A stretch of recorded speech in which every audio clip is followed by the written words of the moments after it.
Damn it. All right. So, Mitch, how are you? It's good to see you again. Comment goes as follows. I found it a pretty good watch, but not necessarily excellent because people hyped it up like crazy, which made it heighten the expectations. I mean, yeah, I feel that. I really do, personally. But for me, I'm going to still give everything a chance. Like, at the end of the day, it is what it is. Thank you for your comment. I'll see you in the next, video or whatnot. And yeah, peace. And though I bestow all my goods to feed the poor, and though I give my body to be burned, and have not charity, it profiteth me nothing. Corinthians 13:3. Thank you. Now let's continue on with the main video now.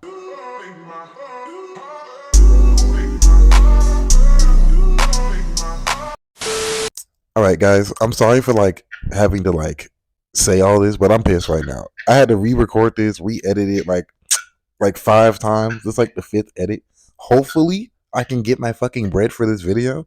Maybe like YouTube will take pity on me for like having to do this shit like 50 times and they'll leave me the fuck alone. But yeah, anyway, hopefully you enjoy this revised version again.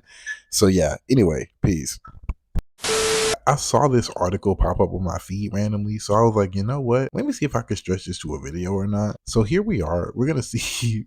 We're gonna see right now. So yeah, enjoy this, and I'm gonna be working on that Predator Killer of Killers video. I got y'all. Anyway, let's get into this one though. A few minutes later. All right, so we have here that the group of Snyder fans is attempting to disrupt the release of James Gunn's Superman film, set to hit theaters on July 11, 2025 this year. All right, man, personally,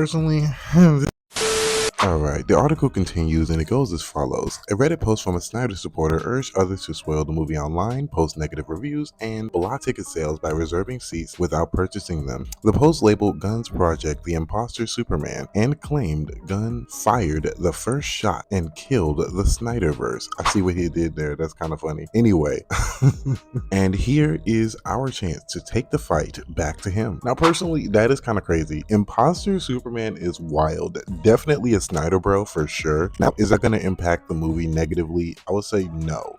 I feel like people put way too much stock, mainly, of course, directors who take this shit way too sensitive. It's like they put way too much stock in like the negative people. You feel me? It's like, gang, just let them rock. Like, I ain't gonna hold you, gang. Now, do I believe that fair criticism is fine? Yes. Do I believe that most people in general who talk about this movie in a negative light are just being fairly critical over it? Yes. There are some things about the thing that I don't personally enjoy, and there are some parts that I think are fantastic. But at the end of the day, I don't think it's fair to like write them all off as a bunch of Snyderbros and negative haters. Now this is crazy though. Anyway, let's continue.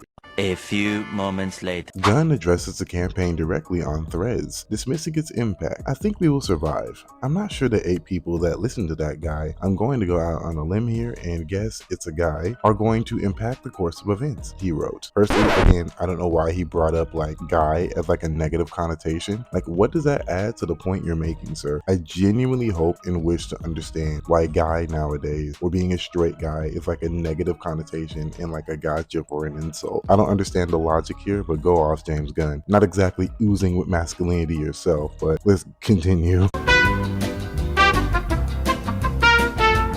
In a separate Rolling Stone interview, Gunn took a broader view, suggesting that online criticism can be beneficial. I think it's good. I think you don't want to have everyone root for you, he said.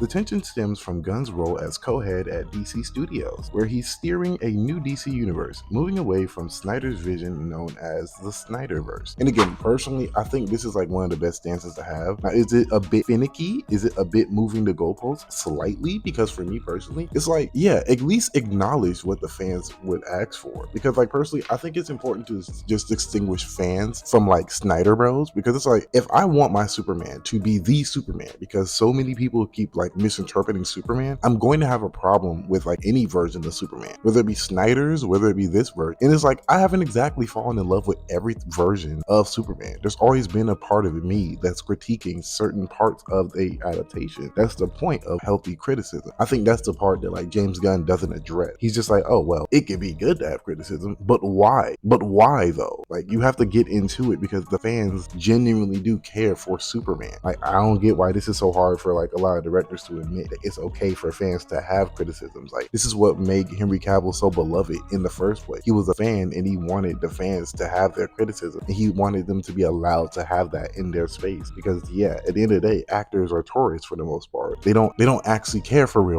At least that's what I've seen.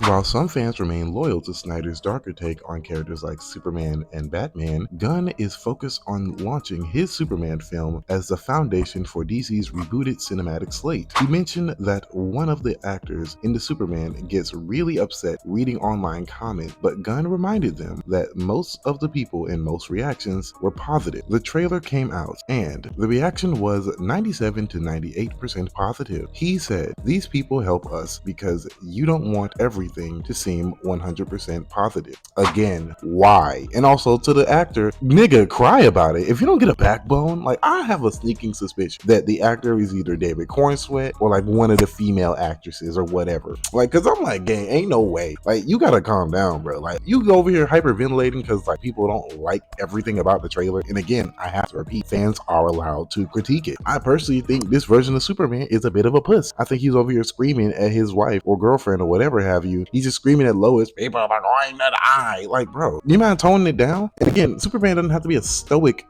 robot, sure. But again, can we have a little bit of masculinity in these characters? This is my issue with like a lot of versions of Superman. Like, there's no masculinity. It's just, oh, he's just kind-hearted. It's like, gang, he can have a little testosterone in him. Like, it's not like the end of the world. It's like humans are also stoic. You feel me? Like, I don't understand this. Like, humans are allowed to be masculine, especially men. Like, I don't get it. Like, he's doing a lot of screaming in the trailer, being very weak in like the first few trailers. It's like, gang, no, not my Superman, for real. It's like, gang, no. Like, I'm getting tired of seeing Superman get his ass busted. Gang, have y'all not seen Justice League? Have y'all not seen any in the past recent decades? He constantly shows weak, constantly gets his ass. So like, where is this idea coming from that he just does? It's just weird to me personally. But yeah, anyway.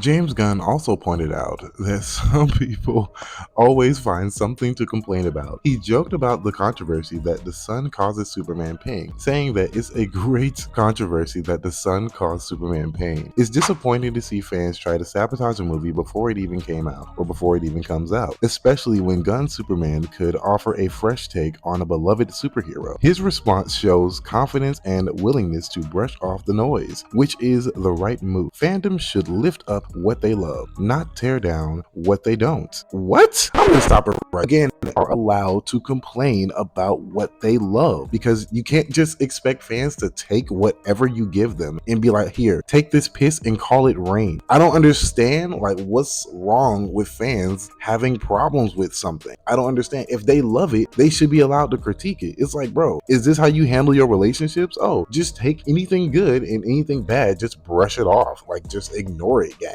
Like, who cares if you've been cheated on like 50 billion times? Like, just brush it off. Look at all the positives though. Like, just enjoy the fresh new take. How stupid is that? And again, I'm under the impression that the sun only hurt him because his bones were getting realigned. That's my take on that. Like, I'm just like, gang, maybe out here, maybe his bones had to literally go back in place. His ribs had to go back in place and repair the internal bleeding that he received from that ass beating. Like, call me crazy, but maybe that's what happened. I don't know. Maybe that's just my take on the situation. Maybe